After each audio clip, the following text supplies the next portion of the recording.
Okay, good morning, everyone. I'm here to talk about what it's like to build an open and repairable laptop.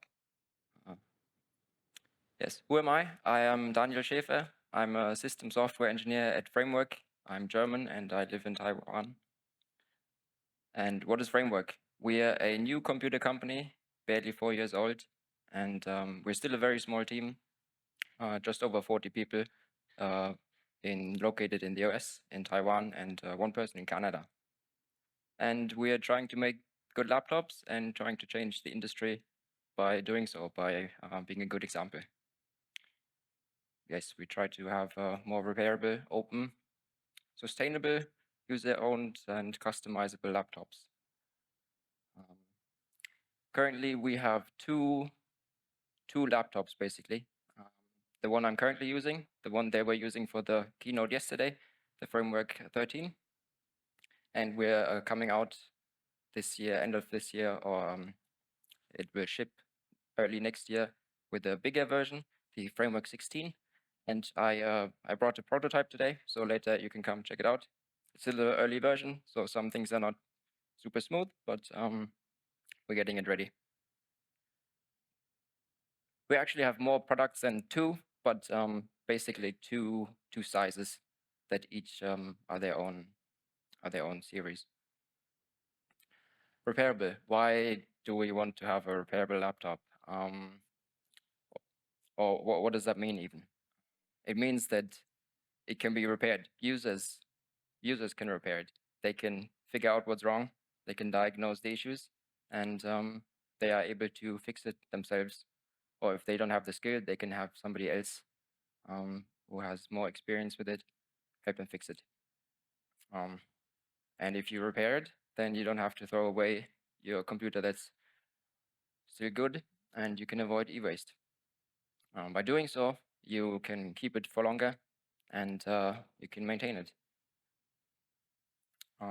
This is especially great for big organizations who have a ton of laptops, and when something breaks, they want to keep the value of what's still there and just fix the piece that's broken.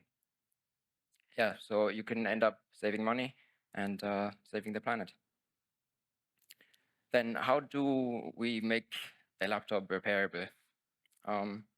First of all, if there's an issue, you need to, like I said before, you need to figure it out, and you need to be able to solve it. To do so, we have published lots of guides for repairing pretty much every piece of the laptop.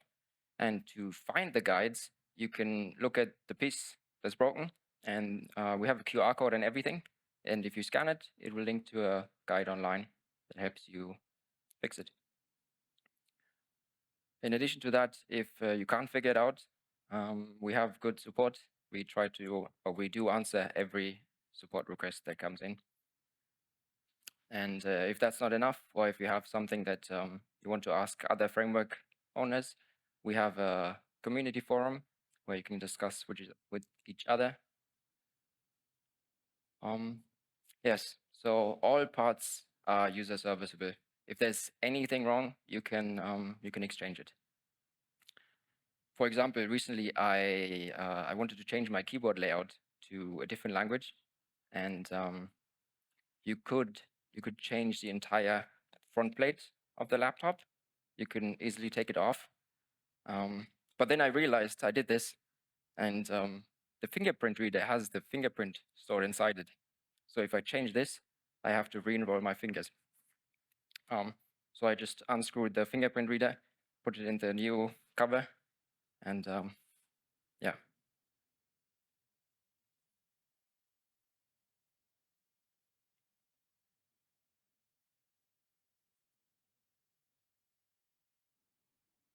Right, not only are all parts serviceable, but if something's broken or you lost something, you can buy every part from us. Big things like the mainboard, the display, the keyboard, and even little things. If you lost a screw, if your hinges broke, or if you lost a small cable while disassembling, maybe you disassembled on the train and lost the internal cable to the display, you can get everything from us.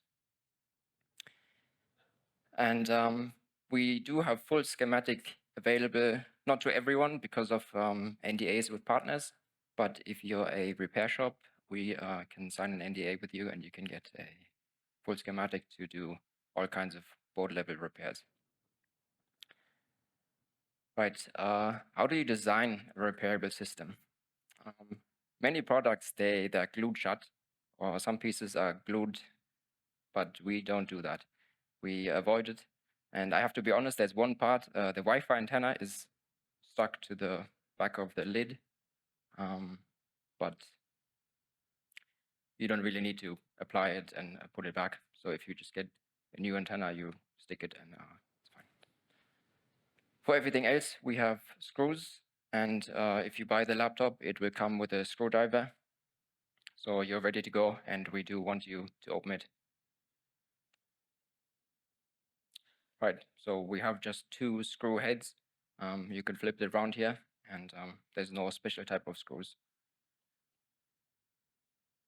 If you lose a screw, we have 3 screws in the case as a backup. And many of the screws, they are captive, they don't fall out. So right now I have my laptop unscrewed, but the screws, they still stuck in place. And to hold things together while you're taking it apart, or some things, they don't need screws, they're just stuck together with a magnet. So for example, the display bezel is just stuck together with a magnet. While you're taking it apart, you're going to disconnect things and reconnect things. So oftentimes you might break the connectors. That's why we made sure to use connectors that can handle unplugging and replugging. Sometimes internally we have competitions at the office to see who can swap a mainboard the fastest. So they can really take a beating. And to make it repairable, you don't want to have to exchange like a giant part that has many subcomponents. If only one of them is broken, you want to exchange only the one component.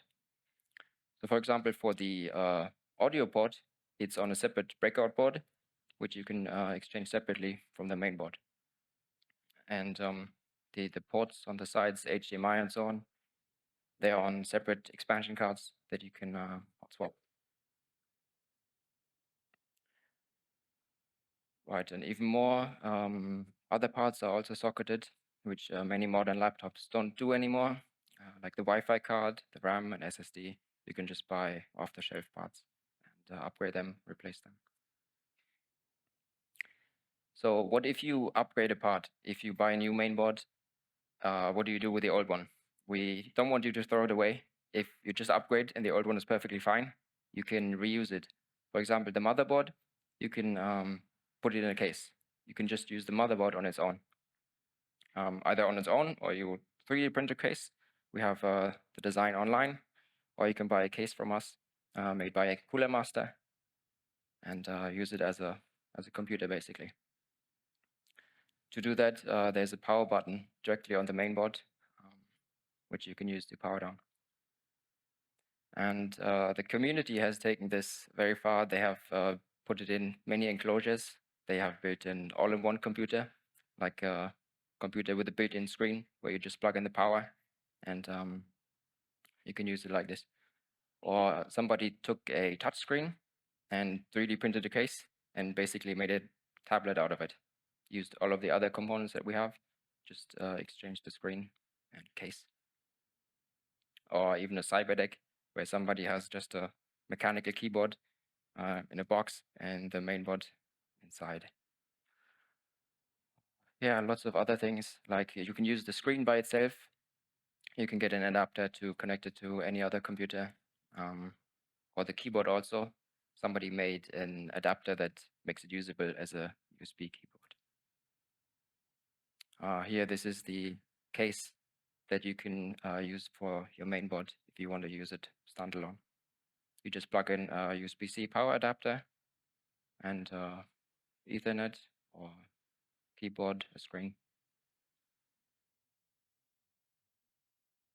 Okay, so when trying to make it repairable, there are some troubles. It's not the average design. Because we have so many magnets, magnets and electricity, they sometimes don't interact well with each other. With high frequency, they can make parts vibrate and cause audible noise, which is not nice. So sometimes we have to tweak the design or tweak the firmware to change some frequencies to avoid annoying noises. And because we want to make sure that you can keep upgrading year after year, we have to be really careful when making changes, when making improvements, that everything still fits. If you, for example, use a new mainboard in an old chassis or an old mainboard in a new chassis, we are making it compatible both ways. Right, so we have to make sure the connectors are the same, they stay in the same place, they have the same pin out. And the shape, of course, has to be the same and fit. Because we have so many parts to the laptop that we sell individually, it's a big challenge logistically, instead of just selling one laptop, but lots of small parts. And while repairable sounds great and excites lots of people, especially in this room, but if I go to a regular person and say, look how easy it is to take apart the laptop, like I just did, you lift off the cover. Many people, they get scared. They're like, I don't want to open my laptop. I'm afraid I will break it. Even if I tell them that it's super easy and you won't break anything, it scares them. So it's best to tell most people it's just a regular laptop. Don't worry about it. Just keep it shut.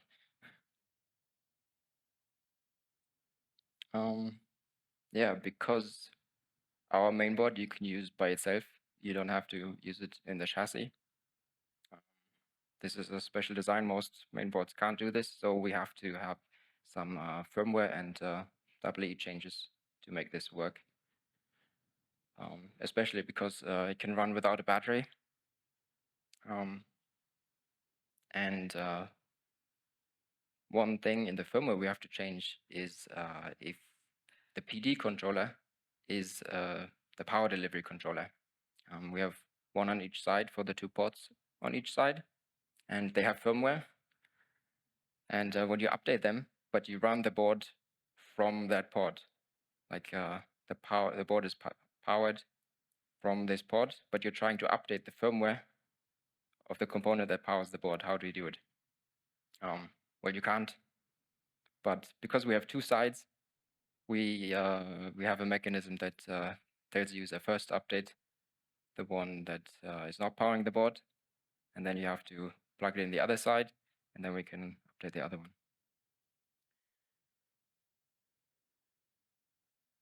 Okay. Like I said, we have forwards and backwards compatibility. Now, with the new 16-inch, we have basically 2 lines that are compatible within each other. And our 13.5-inch has already had 5 different mainboards with full compatibility. So the chassis I have here, there's 5 different mainboards that you can put inside, and that work perfectly fine. The only exception is we have a Chromebook variant, and some of the components like the touchpad and the camera, they have slightly different firmware. But you can change the firmware to make them work.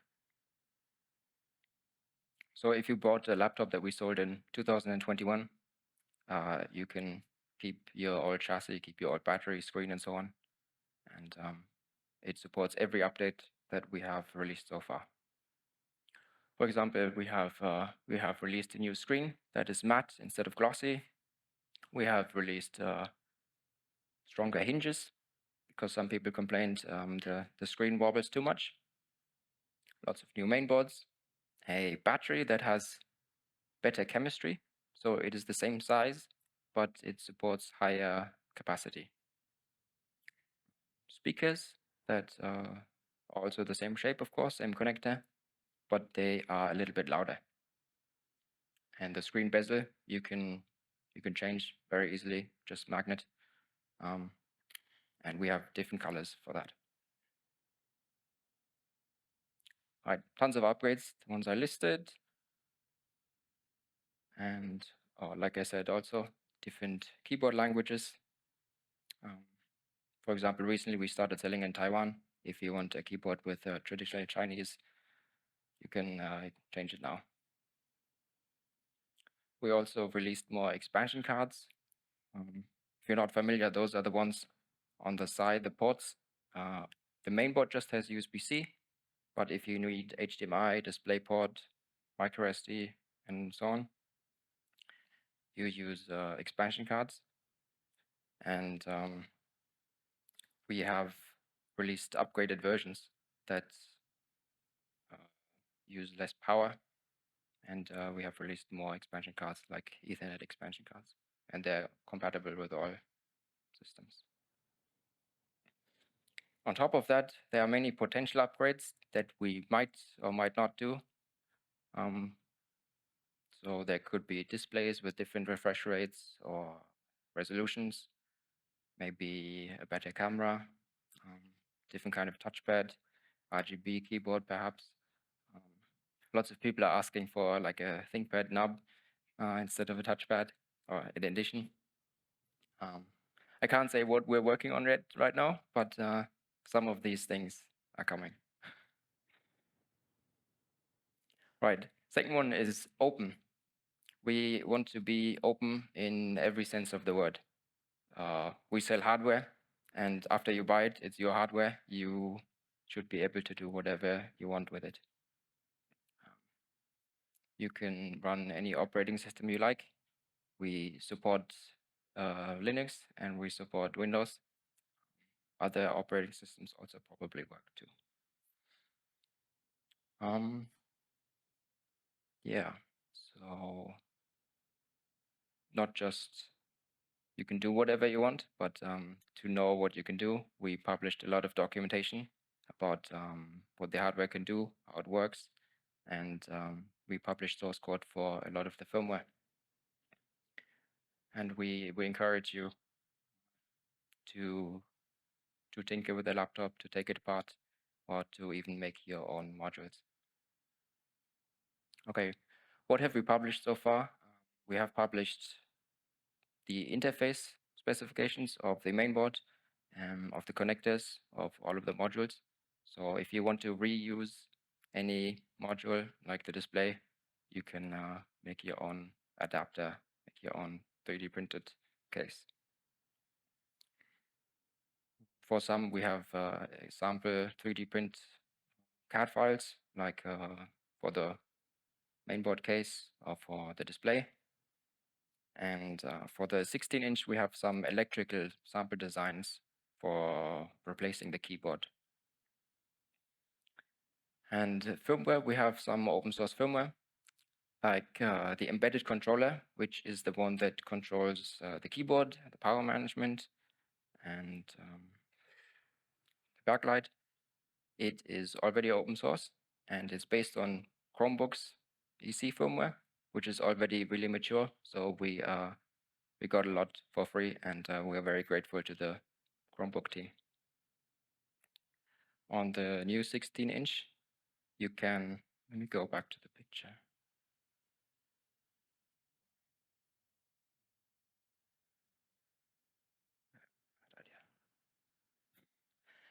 You can hot swap the keyboard and the touchpad. So basically everything on top is a USB device. The keyboard is basically just a regular USB keyboard.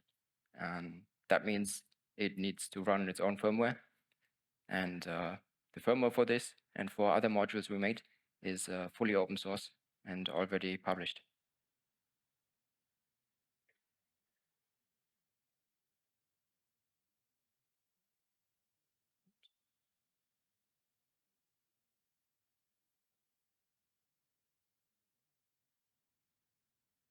Right, specifically about firmware, 2 weeks ago I gave a talk about all of the open firmware and customizations you can make.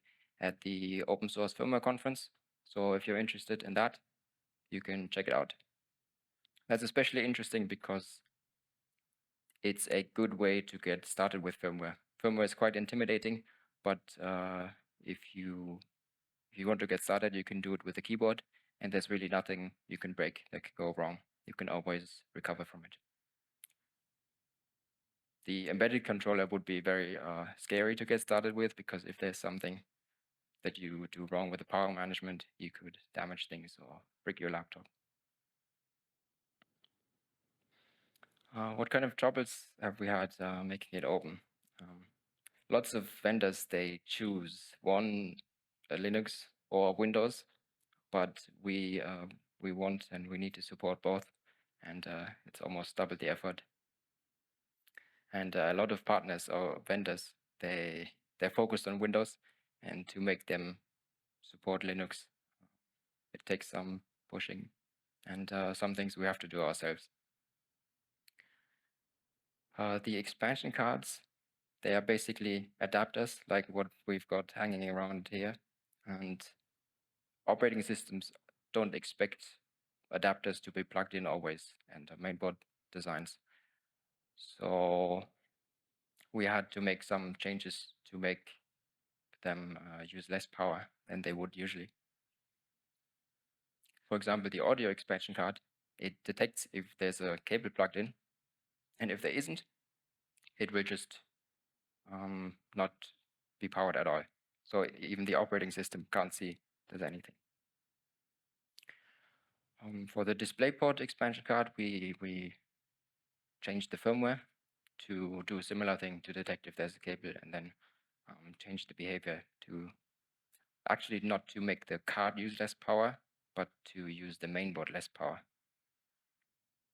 Similar with the HDMI card, there's also firmware update, but it needs some hardware changes. So you can either buy a new card from us, or we published a guide to rework it, but it needs some tiny soldering. So if you're comfortable, you can do that. If not, you can find a friend that can do it, or you can just buy the improved card from us. On top of that, the PD controller that I mentioned earlier,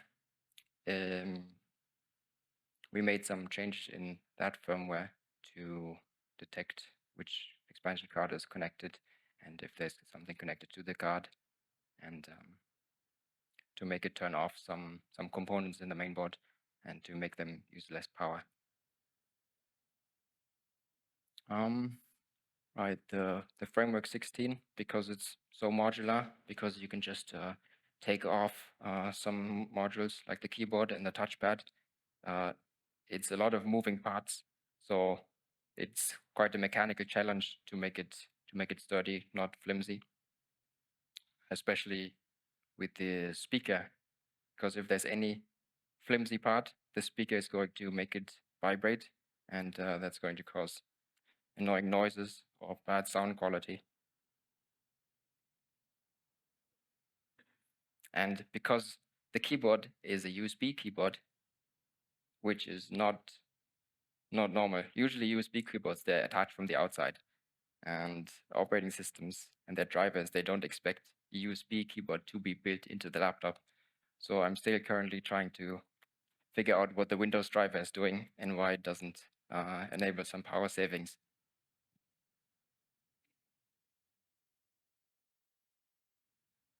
Linux compatibility. It's not that difficult to make a laptop that has all components work well on Linux. You just need to choose components that already have support. For example, many laptops, the fingerprint reader doesn't work on Linux, but if you just choose one that has driver support already, it's fine.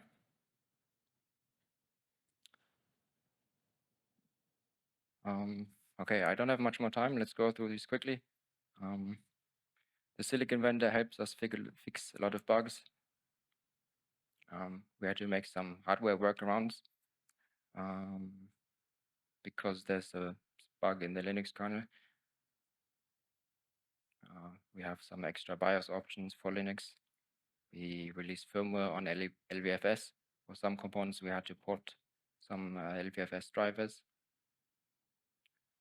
We have some custom software to control the laptop. And yeah, we support the user to run whatever distribution they want. We have support for the users. We have a dedicated Linux support person who helps users install and figure out issues with the Linux installation.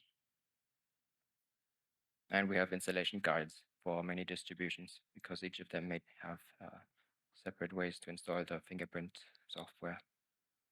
And we do some internal Linux QA. Yeah, why do we do all this? We care. We care about the users. We care about the environment and technology. We want to make awesome technology because it's fun and it makes us proud. And like I said in the beginning, we want to set a good example for the industry and hope they can make similar designs in the future. And of course, it's also a bit selfish. If people can repair and upgrade, they will keep buying from us. If you can just upgrade your mainboard, you don't have to switch to a different laptop. Right, there's some things that we can do better. We have to make sure that we keep compatibility. We want to be even more open source firmware. Right. And some questions like, should we pre-install Linux? Which some people might want, but me personally, I think if I want Linux, I'm just going to install it myself. Yeah, if there's anything else, you can let me know. You can find me afterwards. I'd love to hear your feedback. All right. Brilliant, thank you. So